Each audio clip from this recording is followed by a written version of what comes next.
오늘 우리가 함께 읽은 창세기 23장 내용은요, 아브라함의 아내인 사라가 이제 죽게 됩니다. 그리고 아브라함이 그녀를 묻을 이 무덤으로 헷 족속에게 속한 막벨라구를 거금을 들여서 구입한 내용이 오늘 본문의 내용입니다. 땅을 구입한 이야기가 오늘 본문에 기록되고 있어요. 본문은 사라의 죽음으로 시작을 합니다. 1절, 2절에 사라는 100년하고도 27해를 더 살았다.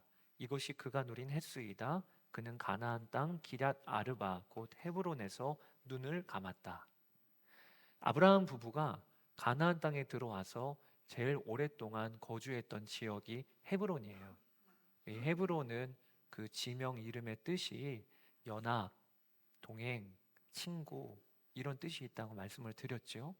그러니까 자신들에게 익숙한 고향과 같은 땅이 헤브론이었고, 그래서 사라도 죽을 때 이 헤브론으로 가서 눈을 감은 거죠.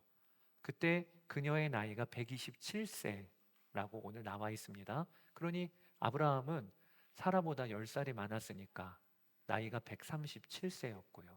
그리고 그들의 아들인 이삭은 37살 때였습니다. 참고로 이후로 아브라함은 38년을 더 살게 됩니다. 그래서 아브라함은 175세 때 하나님 품에 안기게 됩니다. 오늘 본문에 보니까 아브라함이 사랑하는 아내가 죽으니 애통하여 울다가 그 다음에 행했던 일이 그 헤브론 지역을 장악하고 있는 헷 족속에게로 가서 자신의 아내의 매장지로 사용할 땅을 구입하려고 하는 것입니다. 그래서 서로 거래를 하려고 하는데 거래 내용이 아주 훈훈해요. 헷 족속이 아주 예의 바르게 아브라함을 대하고 있습니다. 5절에서 6절 제가 읽어볼게요. 헷 족속 사람들이 아브라함에게 대답하였다. 어른께서는 아브라함이 137세니까 어른이죠. 어른께서는 우리가 하는 말을 들어보시기 바랍니다. 어른은 하나님이 우리 가운데 세우신 지도자이십니다.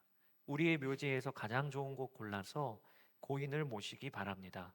어른께서 고인의 묘지로 쓰시겠다고 하면 우리 가운데서 그것이 자기의 묘 자리라고 해서 거절할 사람은 없습니다. 이스라엘 백성들은 장례 문화가 죽으면 시신을 땅에 묻는 게 아니라 이 굴 같은 곳에 안치를 하는 거죠. 헷 족속이 아브라함에게 어디든지 쓰세요. 이렇게 아주 호의를 베푼 거예요. 그러면서 그들이 아브라함을 향해서 뭐라고 지칭을 하냐? 어르신은 하나님께서 우리 가운데 세우신 지도자 아니십니까? 이렇게 이야기를 하고 있는. 이 고백을 보면 아브라함은 가나안 땅에서 꽤나 명성이 날려진 자, 그리고 존경받는 자였던 것 같아요. 인품도 그렇고, 그리고 아브라함의 인생도 주위에 있는 이방 족속들에게 매우 인상 깊게 와 닿은 것 같습니다. 특히 그 아내 사라가 생리가 끊어진 그 노년의 나이에 아들을 얻었다고 하는 건 그 당시 빅 이슈겠죠. 뭐 여기저기 소문이 났겠죠. 세상에 그 나이에 아이를 얻었대. 그러면서 이방 족속들이 저건 분명히 그 아브라함이 섬기는 여호와 하나님의 역사야. 아마 그렇게 인정을 했던 것 같습니다. 그래서 우리 가운데 세우신 하나님의 지도자입니다. 이렇게 헷 족속이 이야기를 한 거죠. 아브라함에게는 참 좋은 상황이 지금 펼쳐진 거예요. 그 헷 족속들의 호의로 어디든지 땅을 쓰면 되는 겁니다. 배려를 받았어요. 그런데 오늘 본문에 그는 굳고 사양을 합니다. 7절에서 9절. 아브라함이 일어나서 그 땅 사람들 곧 헷 사람들에게 큰절하고 그들에게 말하였다. 여러분이 내가 나의 아내를 이곳에다 묻을 수 있게 해주시려면 나의 청을 들어주시고 나를 대신해서 소알의 아들 에브론에게 말을 전해주시기 바랍니다. 그가 자기의 밭머리에 가지고 있는 막벨라구를 나에게 팔도록 주선하여 주시기 바랍니다. 값은 넉넉하게 쳐서 드릴 터이니 내가 그 굴을 사서 여러분 앞에서 그것을 우리 묘지로 삼도록 해주시기 바랍니다. 아브라함은 이미 본 땅이 있었어요. 그게 막벨라 굴입니다. 그 막벨라 굴의 소유지도 누군지를 알고 있었어요. 에브론. 소유지니까 에브론을 좀 나와 만나게 해주십시오. 주선해서 내가 여러분들이 보는 앞에서 이 막벨라굴을 정식으로 구입을 하려고 합니다. 이렇게 이야기를 한 거죠. 이렇게 극구 사양을 한 거예요. 왜 그랬을까요? 사실 헷 족속의 배려에는 계산이 깔려 있다고 봐야 합니다. 아브라함에게 마음껏 토지를 쓰시라고 했는데 이것은 토지를 주겠다는 의미가 아니에요. 당신 거 삼으십시오. 이게 아니라 소유는 여전히 우리 건데 이것을 사용할 수 있도록 허가를 준다는 겁니다. 그렇게 말을 한 거예요. 그리고 또 그들은 어떤 계산을 했냐? 아브라함이 꽤나 부호인데 이렇게 그와 잘 관계를 맺고 엮이면 결국에는 우리에게 이득이 되지 않겠나. 이렇게 계산적이었던 거죠. 그들이 계산적이었다는 것을 어디서 볼 수가 있냐면 이 에브론이 이 막벨라굴을 아브라함이 산다고 하니까 그러면 얼마를 내놓으시죠? 라고 했을 때 그가 말한 값이 은 400세겔이라 되어 있습니다. 은 400세겔은 지금의 무게로 환산하면 4.5kg 정도 되는 거예요.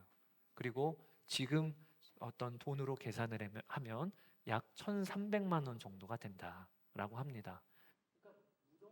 근데 그 무덤이 값이 학자들이 대부분 보기를 꽤나 값을 많이 불렀다고 그렇게 보고 있습니다. 그러니까 에브론은요 아브라함에게 마음껏 쓰십시오. 해족속들이 그렇게 호의를 베푸는 것 같지만 사실 이 과정을 통해서 큰 수입을 벌려고 했던 것이죠. 결국 아브라함은 은 400세겔을 지불하고 막벨라굴을 구입을 합니다. 그리고 헷 족속들의 마을 앞에서 이 땅은 내 땅이라 이렇게 공증을 받게 됩니다. 그렇게 해서 처음으로 가나안 땅에서 자신의 토지가 생기게 된 내용이 오늘 내용입니다. 이 막벨라굴에 사라를 시작으로 아브라함 본인도 들어가게 됐고요. 죽고 나서 그리고 그의 아들인 이삭과 며느리 리브가도 이 막벨라굴에 들어가게 됐고요. 그리고 손주인 야곱과 레아까지 이 막벨라굴에 다 묻히게 되는, 그러니 헤브론과 막벨라굴이라고 하는 것은 이스라엘 민족에게 있어서는 매우 중요한 의미가 있는 땅이고 굴인 거죠. 저는 오늘 본문을 묵상하면서 먼저는 두 가지 질문으로 더 깊게 이 본문을 여러분과 함께 살펴보고 싶습니다. 첫 번째 질문은요, 왜 아브라함이 137세가 될 때까지 땅을 구입하지 않았을까요? 그의 나이는 지금 137세이고 가나안 땅에 들어온 지는 60년이 넘었습니다. 그리고 하나님께서 은혜를 주셔서 그의 소유나 그 다음에 그가 가지고 있는 이런 물질이 풍부했습니다. 그러니까 마음만 먹는다고 했으면 그러면 훨씬 좋은 땅, 더 넓은 땅, 얼마나 많이 소유할 수 있었겠습니까? 그런데 그런 능력이 있었음에도 불구하고 아내가 죽기까지도 자기 땅 한 평이 없었다는 거예요. 아니, 왜 지금까지 이렇게 자기 땅 한 평 하나 구입을 하지 않고 살았을까? 그 이유가 오늘 본문 3절, 4절에 담겨 있어요. 같이 한번 읽어보실까요? 아브라함은 죽은 아내 옆에서 물러나와서 햇사람에게로 가서 말하였다. 나는 여러분 가운데서 나그네로 떠돌이로 살고 있습니다. 아브라함이 헷족속들에게 자기를 소개하기를 난 누구인가? 저는 나그네입니다. 가나안 땅에 들어온 지 이제 60년도 넘었는데 그런데 아브라함은 자기 스스로 어떤 정체성을 갖고 있었냐? 나는 여러분 가운데 있는 나그네 그리고 떠돌이입니다. 이게 정체성이었다는 거예요. 어떤 사람이 다음 달이면 혹은 내년이면 저 미국으로 이민을 간다고 생각을 해보세요.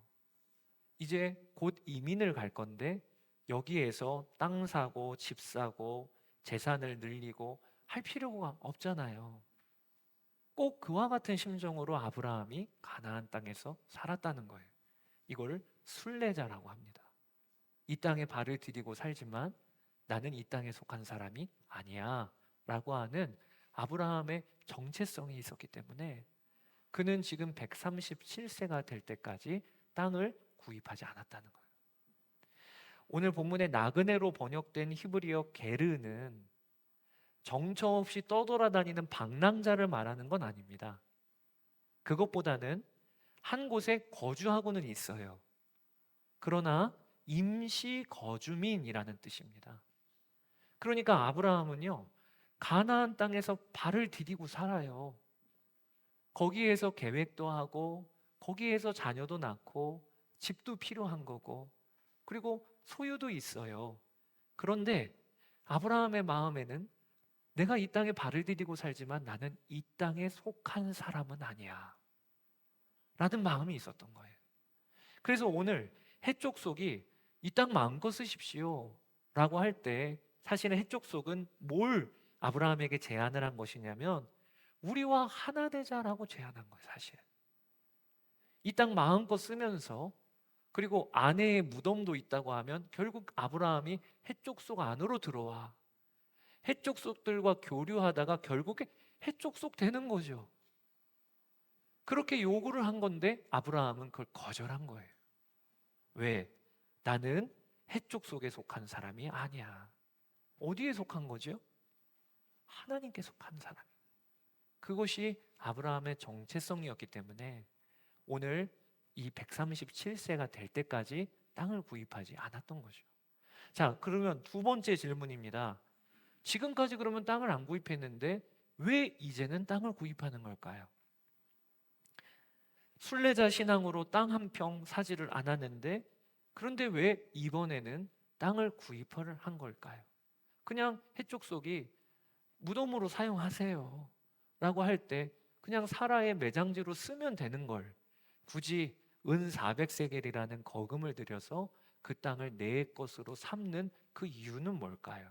그것은 아브라함이 받은 약속이 있기 때문에 그렇습니다.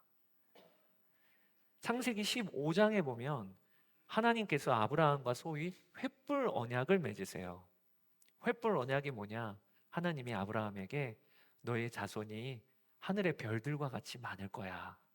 그리고 내가 이 땅을 너에게 줄 것이다 라고 약속을 하시고는 희생 제물을 잡아다가 반으로 쪼개고, 그리고 그 사이에 횃불이 환상 가운데 오가는 그런 환상을 봅니다. 창세기 15장에 그걸 횃불 언약이라고 하는데, 하나님께서 이 횃불 언약을 아브라함과 맺으시면서 너무 놀라는 말씀을 하나 하세요. 그것이 무엇이냐면 너의 자손이 이방의 종이 되어서 그들을 섬기다가 돌아올 것이라.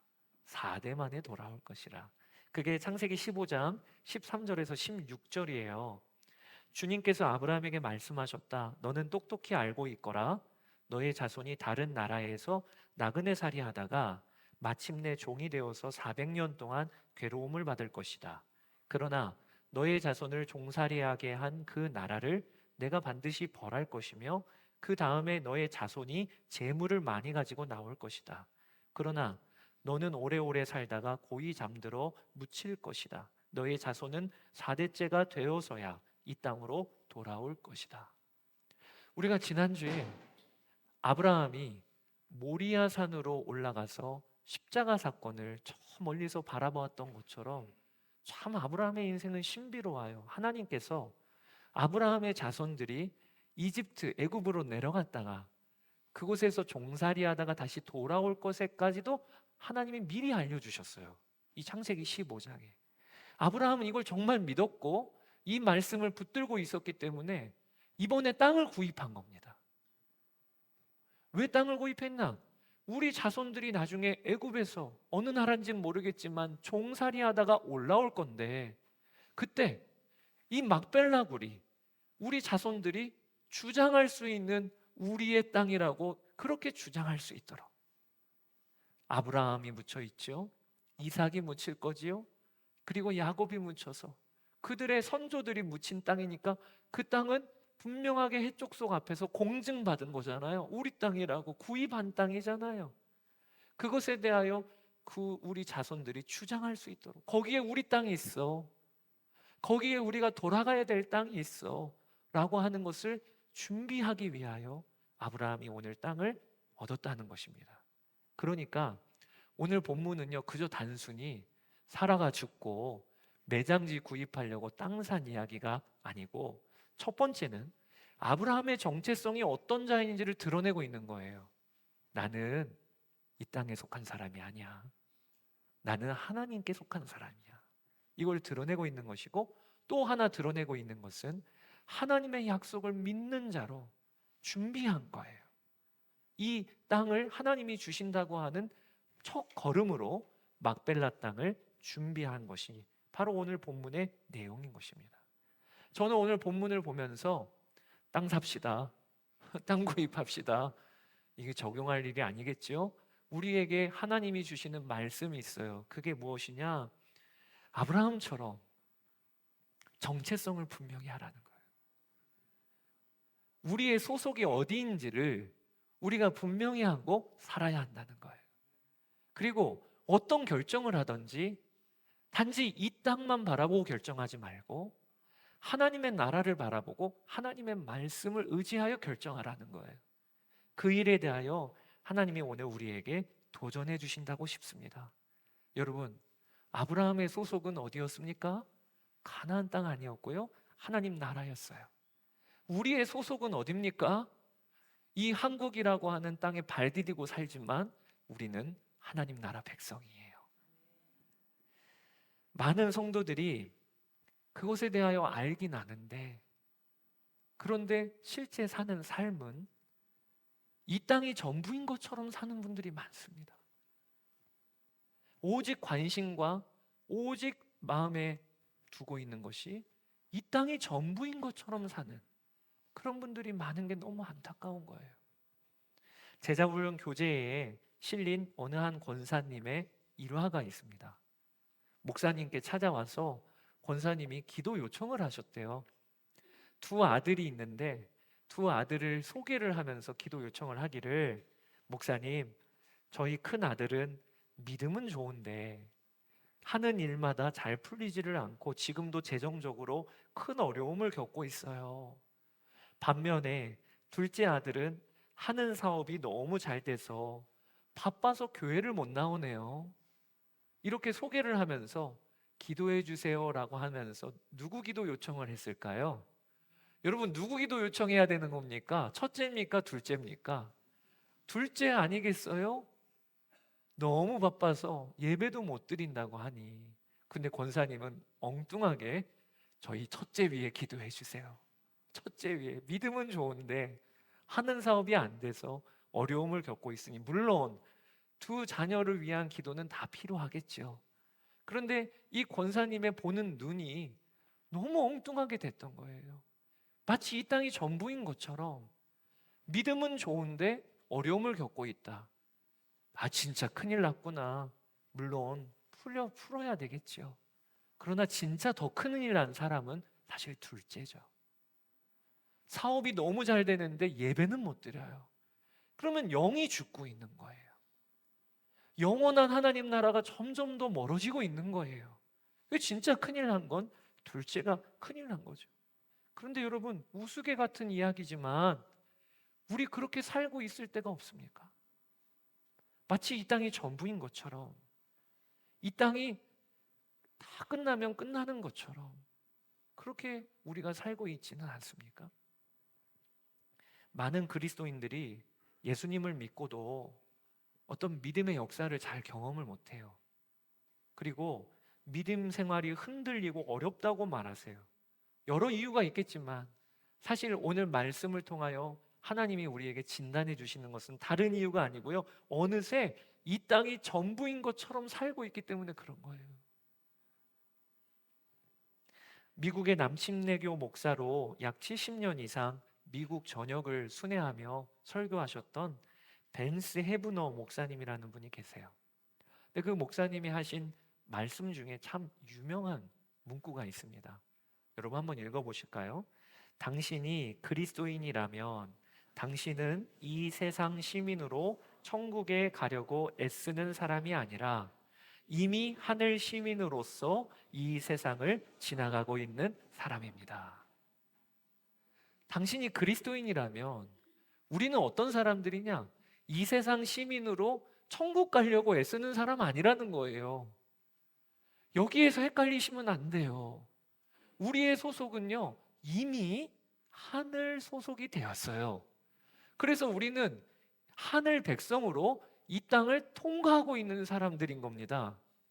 이 눈이 열려야 돼요. 우리의 정체성이 흔들리면 안 돼요. 이 땅이 전부라고 생각하면 안 돼요. 오늘 아브라함이 나는 누군가 나그네입니다. 떠돌입니다. 이 안에는 분명한 고백이 있었던 거예요. 나의 소속은 하나님 나라야. 여러분들의 소속은 어디십니까? 우리의 소속은 이미 하나님 나라입니다. 그걸 정확히 분명히 붙잡고 이번 한 주간을 살아야 되는 거죠. 예수님께서 누가복음 21장에 제자들에게 그리고 성도들에게 몇 가지 경고를 하십니다. 너희는 스스로 조심하라. 그렇지 않으면 방탕함과 술 취함과 생활의 염려로 마음이 둔하여지고 뜻밖의 그날이 덕과 같이 임하리라. 예수님께서 너희가 조심해야 될 것들이 있는데 방탕한 거 조심해라. 술 취하는 거 조심하라. 이건 우리 성도들이 늘 조심하는 거예요.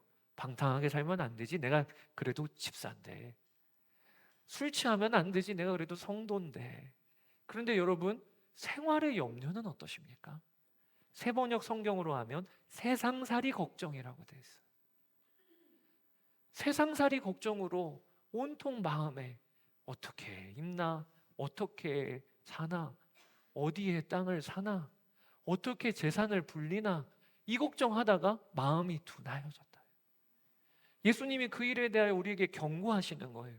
그렇게 살다가 보면 구원의 기쁨 다 잃어버리고 기도의 능력 경험하지 못하고 예배의 기쁨도 어느 순간 사라져버리는 거예요. 왜? 세상살이 걱정에만 온통 마음이 뺏겨 있으니까 그런 거죠. 주님은 우리는 그런 존재가 아니라고 하십니다. 우리는요, 영원한 하나님 나라가 이미 우리의 소유가 되었어요. 그래서 우리가 겪는 모든 문제들과 우리가 당면한 모든 어려움들도 하나님 나라 관점으로 보면 내가 이렇게 그렇게 괴로워하며 끙끙댈 일인가? 버디뷰라고 아시죠? 조감도.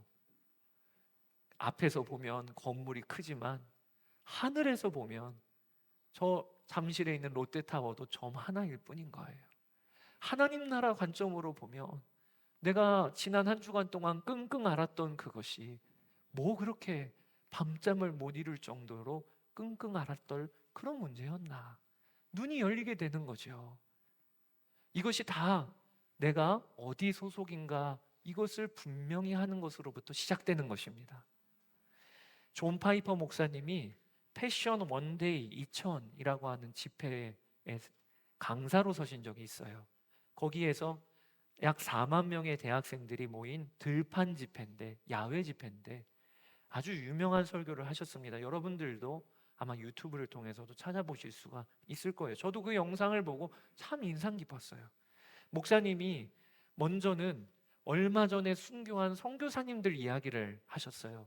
루이 엘라이슨, 80세가 넘도록 미혼으로 가난하고 병든 사람들에게 찾아다니며 복음을 전하면서 평생을 보내셨던 여선교사님 루이 엘라이슨, 그리고 로라 에드워즈, 과부가 된 의사로 80세 가까이 나이에 아프리카에서 루비와 함께 섬겼던 이 두 선교사님이 마을을 돌아다니면서 이동 진료를 하고 있는데 어느 날은 끌고 다니던 차가 워낙 오래된 차라 절벽 가까운 데서 운전을 하다가 브레이크가 고장이 난 거예요.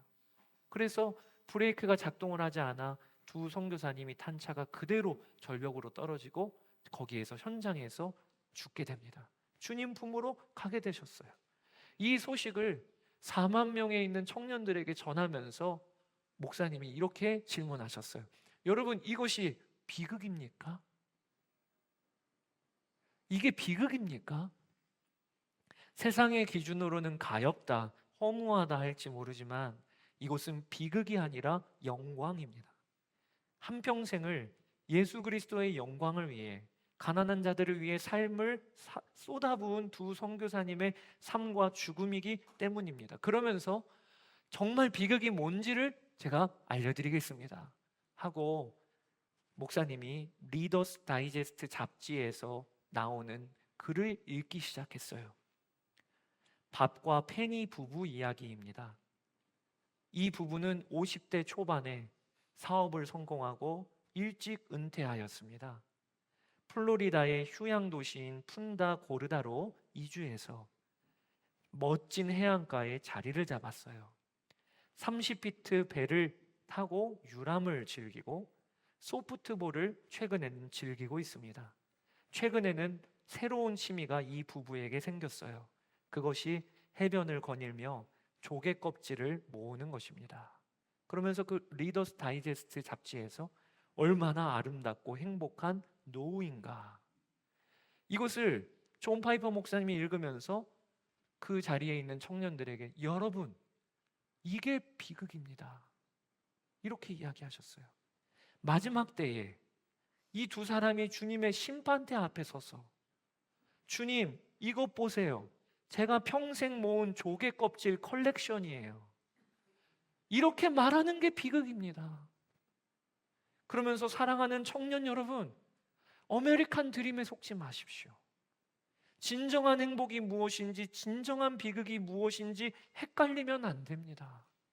이렇게 설교를 하셨어요.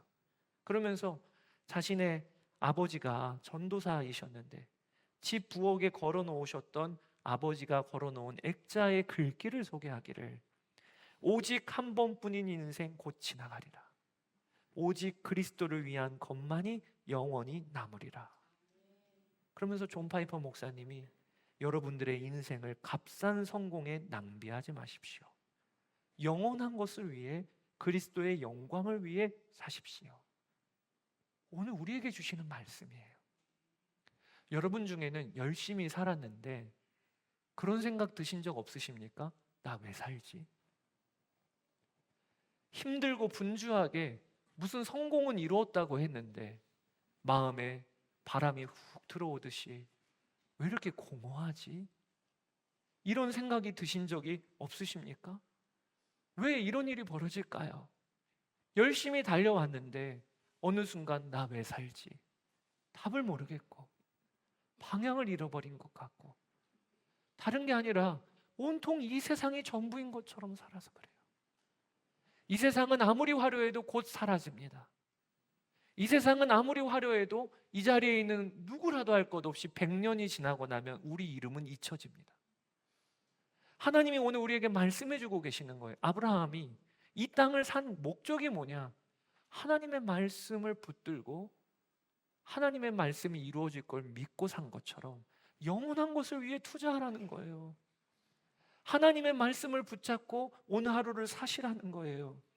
여러분, 아브라함은요, 결국 이 땅에서 이삭이라는 믿음의 자녀 하나 낳고 그리고 무덤 하나 남겼습니다. 우리가 지금 아브라함의 인생을 지난 8월부터 쭉 보고 있는데 이제 아브라함이 다음 주 되면 마지막 장이 되는 거예요. 근데 아브라함이 남긴 게 뭡니까? 무덤 하나 남겼네요. 그 다음에 자녀 하나 이상 낳았네요. 겉으로 보기에는 거대한 업적이 아니에요. 무슨 성과가 크지도 않아요.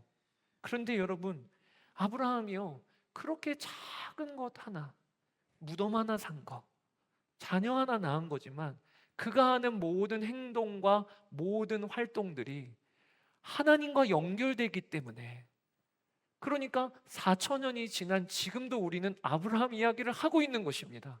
이와 같이 여러분들에게 무슨 큰 업적을 하나님이 요구하시는 게 아니에요. 엄청난 일을 하라는 게 아니에요. 우리가 지금 하고 있는 일상도 하나님과 무슨 상관이 있냐는 거예요. 내가 하나님이 나와 함께 계심을 알고 하나님의 말씀을 붙잡고 내일부터 직장 생활하면 그건 여러분 영원한 것과 이어지게 되는 것입니다. 이걸 오늘 우리가 분명히 합시다. 내일부터 요한계시록 바이블 디톡스가 시작이 됩니다. 말씀으로 채워서 죄를 몰아내자, 이런 뜻이죠. 저는 제가 지금까지 목회를 하면서 하나님이 저에게 주신 달란트가 있다, 이렇게 여겨지는 게 있어요.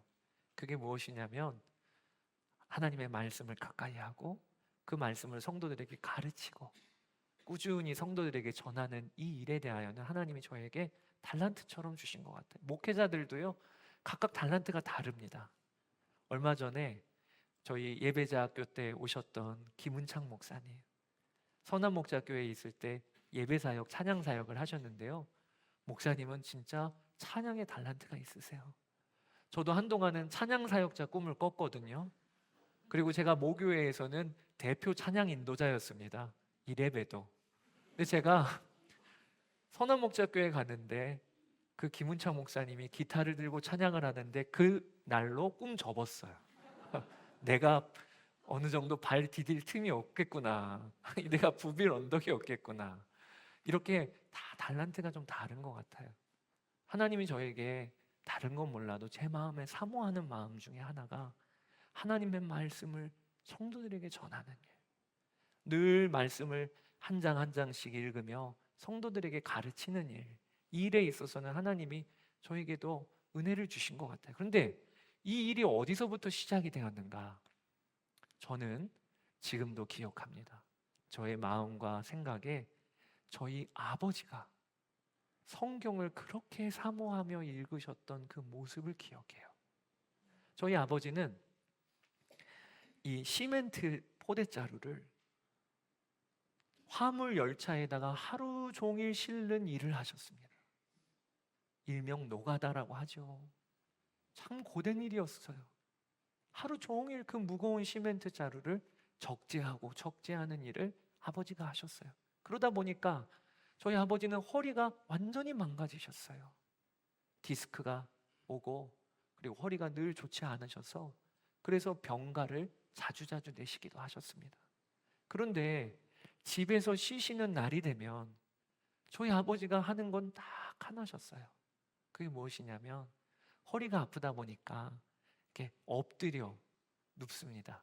그러면 허리 자세를 좀 잡아주는 거죠. 그리고 나서는 하루 종일 말씀을 읽으셨어요. 저는 어렸을 때는 이해가 안 됐어요. 우리 아버지는 취미도 없는 것 같고 뭐 좋아하는 것도 없는 것 같고 뭐 먹으러 다니는 일, 여행 다니는 일 이런 것도 별로 안 하셔요. 그저 쉬는 날이 되면 그 성경책을 읽고 또 읽고 그 모습을 제가 봤는데 지금 보니까 야, 우리 아버지가 진짜 말씀의 사람이셨구나. 하나님을 사모하시는 분이었구나. 그 인상이 그대로 저에게 남아 있어서 제 안에서 막 작동하는 것 같아요. 여러분, 저희 아버지는 제 나이 때 40대 중반에 식물인간이 되셔서 그리고 18년 동안 누워 계시다가 하나님 나라 가셨습니다. 그러니까 그의 인생이 뭐 무슨 업적이 이룬 게 있겠습니까? 무슨 큰 일을 한 게 있겠습니까? 그런데 그렇게 쉬는 날만 되면 하나님의 말씀을 가까이 하고 하나님의 말씀을 사모하여 읽는 그것이 영원한 것과 연결이 되니까 지금도 제 안에서 작동하고 있는 거예요. 이와 같이 여러분 우리의 매일의 일상에 하나님을 가까이 하고 하나님의 말씀을 사모하여 순종하기 시작하면 그건 영원한 것과 연결이 되는 것입니다. 그러면 하나님께서요 우리의 삶을 값지게 하세요. 그렇게 되시기를 축복합니다. 아브라함은 오늘 자기의 정체성을 분명히 했고 무덤 하나 사는 것도 하나님의 말씀을 의지해서 샀어요. 이것을 우리도 이번 한 주 그렇게 살아보라는 겁니다. 이번 한 주 직장에 가고 그리고 학교에 가고 가정에 가도 나는 하나님 나라 소속된 백성이야. 그리고 어떤 허드렛 일을 하더라도 주와 동행하며 하면 그것은 영원한 것이 되는 거예요. 내려놓음이라고 하는 책 아시죠? 이용규 선교사님, 여러 책들로 한국교회에 많이 알려주신 선교사님이시죠. 이 선교사님이 몽골의 국제대학교에서 사역을 하시다가 지금은 인도네시아 자카르타에서 국제대학교를 설립하고 사역을 이어가고 계십니다. 한국과 미국의 한인 공동체 교회에 뭐 시간만 되시면 가서 말씀 전하시고 강의하시고 정말 정신없이 바쁘게 사시죠. 그런데 어느 한 날은 짐도 다 풀지 않고 곧바로 또 비행기 타야 되는 날도 있더래요. 몽골, 한국, 미국 계속 오가면서 여기에서 강의하고 저기에서 강의하고 또 그러면서도 교수로 가르쳐야 하고 학교를 설립하는 정신없이 돌아다니는, 그런데 문득 한날은 이런 생각이 드시더래요. 내 집은 어디지? 헷갈릴 정도로 몽골인가? 미국인가? 한국인가? 도대체 집이 어디지? 그러다가 곧바로 답이 떠오르더랍니다. 내 아내와 아이들이 있는 곳, 그곳이 내 집이지. 집은 주소가 아니고 건물이 아니고 관계이구나, 이런 정리가 되더래요. 내 아내와 아이들이 몽골에 지금 있으면 내 집은 몽골이에요. 그리고 아내가 자카르타에 있으면 그러면 내 집은 지금 자카르타예요. 어떤 건물, 주소가 아니고 관계를 맺고 있는 그 사람과 함께 웃고 함께 울 수 있는 그곳이 내 집이다, 그런 이야기를 하셨어요. 저는 그 말씀이 오늘 말씀을 준비하면서 떠오르더라고요. 여러분, 우리가 하나님과 관계하기 시작하면요, 예수님과 동행하며 살기 시작하면요, 그러면 하나님 나라가 내 집이 됩니다. 그 역사가 이루어지게 되는 거예요. 아브라함은요, 정신통일해서 나는 저 하나님 나라 속한 사람이야 배워서 그렇게 결론 난 게 아니에요. 아브라함은 가나안 땅에서도 늘 주님 바라보며 주와 교제하고 동행하니까 내 집이 자연스럽게 어디가 되는 거냐? 하나님 나라가 되는 거예요. 그것이 오늘 우리에게도 하나님이 허락하신 은혜예요. 성령님이 내 안에 계심으로 늘 나와 교제하시잖아요. 그 주님 바라보며 살면 어느새 내 마음에 믿음이 서게 됩니다. 나는 하나님 나라 백성이야. 그러면 우리가 고민하는 대부분의 고민거리는 문제가 안 되게 돼요. 내가 어떻게 결정하며 살아야 될지 분명히 답이 나오게 됩니다. 그 역사가 있으시게 되기를 주의 이름으로 축복합니다. 저는 오늘 말씀을 준비하면서 이 찬양이 떠올랐어요. 이 찬양이, 아브라함이 아마 이 찬양 부르며 살지 않았을까? 내 삶의 이유가 뭐냐? 우리 하나님이셔. 내가 이 가나안 땅에 사는 이유가 뭐냐? 우리 주님이셔. 이렇게 주님 바라보며 이 찬양 부르며 살지 않았을까? 이런 생각이 들 정도의 찬양이에요. 내 삶의 이유라 라는 찬양이요. 예수는 내 힘이요, 나의 기쁨, 나의 참 소망, 그 이름의 생명이 내 삶의 이유라. 오직 주만 따라갑니다. 오직 주만 높임 받으소서. 내 평생에 그 이름을, 그의 선하심을 세상에 노래합니다. 이것이 내 삶의 이유라. 오늘 우리도 이렇게 고백하며 하나님께 나아가고 그리고 성찬 받으면 좋겠습니다. 이 시간 함께 찬양합시다. 예수는 내 힘이요, 예수는 내 힘이요, 나의 기쁨, 내 참 소망, 그 이름의 생명이 내 삶의 이유라.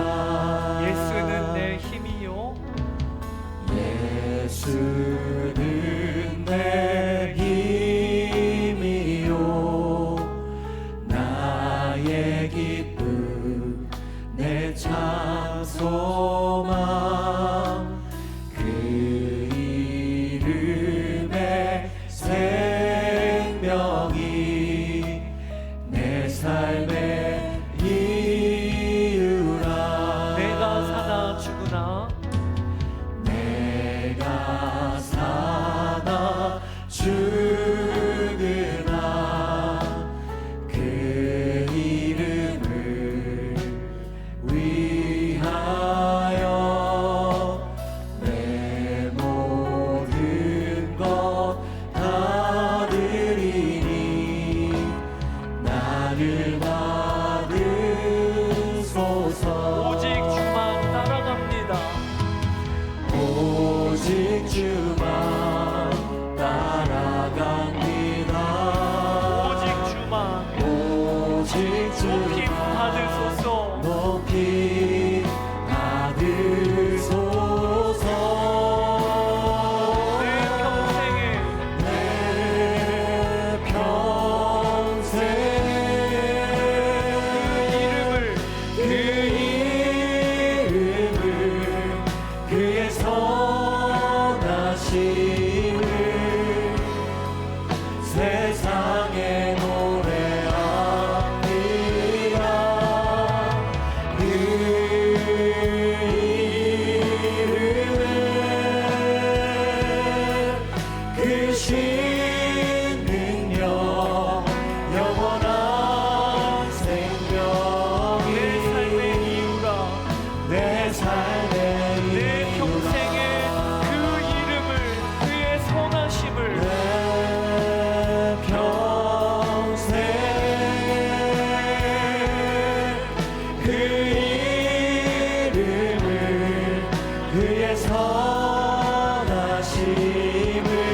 영원한 생명이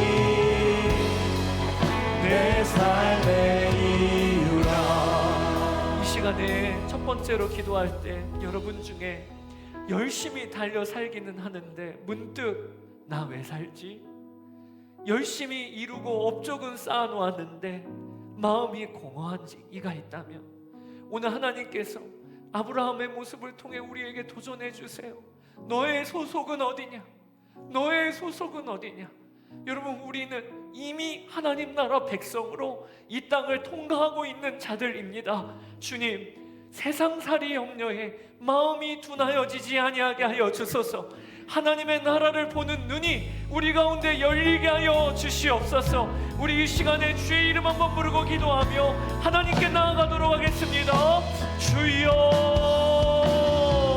나의 주 나의 아버지 하나님, 우리 주님을 찬양하며 나아갑니다. 아버지 하나님, 우리가 오늘 말씀을 통하여 우리의 소속이 누구인가를 분명하게 알게 되기를 원합니다. 확인하며 나아가게 되기를 원합니다.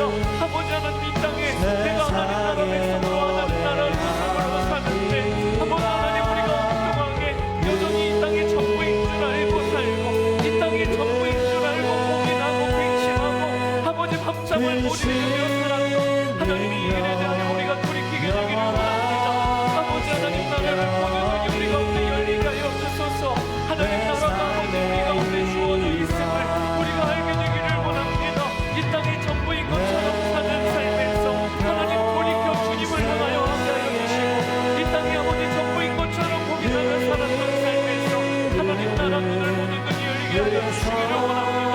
아버지 하나님, 생활의 영역, 세상살이 영역에 마음에 둔하여 십자가 있다면 아버지 하나님의 말씀으로 오늘 깨우쳐 주시고 아버지 하나님 열어주시고 아버지 하나님 나라 보는 눈 아버지 열리게 하여 주시기를 원합니다. 오늘도 우리가 믿음의 계량되이 걷고 오늘도 주와 동행하는 삶을 분명히 선택하는 역사가 아버지 하나님 일어나게 하여 주시기를 원합니다. 오 나의 주 나의 아버지 하나님, 감사합니다. 아버지 기도하여 주소서. 우리 두 번째로 기도하고 성찬을 받을 것은, 여러분, 오늘 말씀을 통해 보아도 아브라함은 그의 인생에 남긴 건 밭 하나, 무덤 하나, 자녀 하나, 큰 업적을 주님이 우리에게 요구하시는 거 아닙니다. 많은 일을 하라고 하는 것 아닙니다. 우리가 하는 모든 일이 주와 동행하는 일이 되라 라고 주님은 우리에게 요구하십니다.